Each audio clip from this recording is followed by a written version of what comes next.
Want to go to the movies? Love to. I love when you take us to the movies. Let's go to the movies. You know, we had the Jersey Boys on here from the touring show, the Broadway show that's won all the big-time awards over the years. Well, now it's a movie directed by Clint Eastwood. Take it away. I would love to introduce you to a new discovery of mine, Frankie Valli. I heard them all, but I never heard a voice like Frankie Valli's. I know I need to write for this voice. Frankie, the world is gonna hear that voice. You want me to produce your songs? Find a name and a sound, and then we can make something happen. Listen, we got something for you, all right? Sherry. Set up the 8-track. We're gonna double Frankie's voice. It's gonna explode right off the radio. If you love the show, you're going to have a brand new experience when you see this movie. It's directed by Clint Eastwood, so it's a lot more real. It's not that over-the-top musical on stage kind of thing. So a lot of folks are like surprised that it has that different texture, new texture. If you love the music, you're going to love the movie. Terrific. The guy who plays the lead, Frankie Valli, is a guy who won all the awards on Broadway for it. The guy that plays Tommy has never been in a musical or on stage before in his life. So, really? Yeah, it makes it a very, very, very interesting thing. So we talked to all the people there, Michael Lamenda and Eric Bergen. This is what they had to say. Cleveland loves this show. It's sort of been, the show's been there several times now, and it's always sold out, which is so great, you know? Yeah, they just get it, they know it. And I love the Palace Theater in Cleveland, I gotta say. Thank I you. love it. I'm dying to come back there. I think that's one of the most gorgeous theaters I've ever seen. Playhouse Square and all of that. We love it there.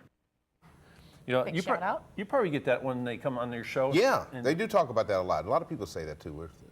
I think other outsiders love our city more than we do sometimes. Well, they recognize it from going from city to city to city that it is a real gem, you know. So I walk in a room, these guys go like, "Oh, you're from Cleveland?" You know, all four of them, and they'll get a big kick out of that because they really like to come here to perform.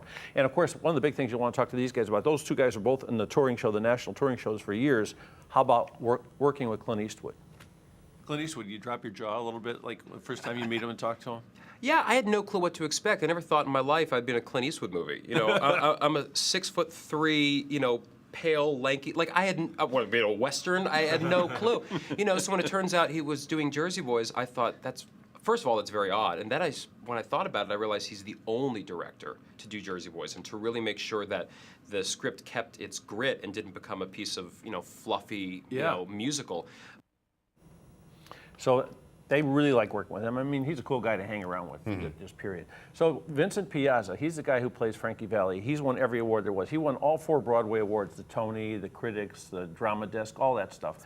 So yeah, that's pretty well. He's the only guy to ever do that too. Okay. So it was fun to talk to him. And of course, I was talking about Tommy Lloyd Young, or John Lloyd Young rather. He plays Tommy. Tell these names. Oh, that's a lot of names. Yeah. Getting it It right. was very interesting for him because he'd never done anything like this before. So it was fun to talk to these guys about that too. He was a fantastic ingredient for us too, because we, you know, on stage on Broadway, if you change a line of the script, you can be fined by the Actors Union. I mean, the playwright in theater is king, but on screen, the director is king. And Vince knows this from his film TV experience. He came on to set the first day improving left and right, and Michael Lamenda and I were in the scene with him the first day, and we looked at each other like, okay, we just went with it, and Vince opened up our characters in such a great way because we had to be spontaneous. He was the loose cannon, just like his character, and he made us all into better actors. Was it intimidating for you to run into the guys who've done this on stage for a long time? Yeah, it was a bit intimidating, and but at the same time liberating.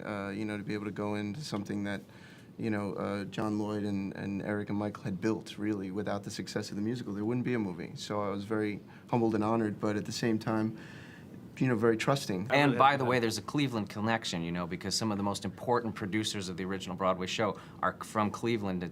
So the Broadway show never would have happened if it weren't for you guys.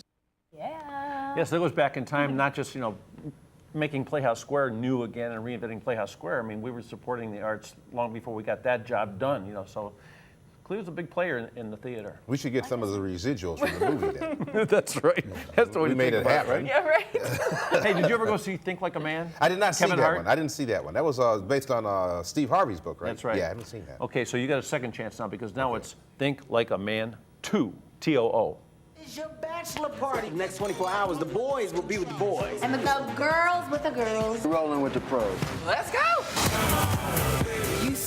boys ride? Genius. How are they gonna get around? I ordered a pimped out party bus with a stripper pole in. Do we look like a group of guys who's gonna roll to a spot or something like this? As a matter of fact, you do. So what do you think? I think, you know, Kevin Hart, he's been in, what, 50 movies so far this year? He is the highest paid comedian in the world right now. Wow. He's made a lot of money. I think this year so far he's made $25 million.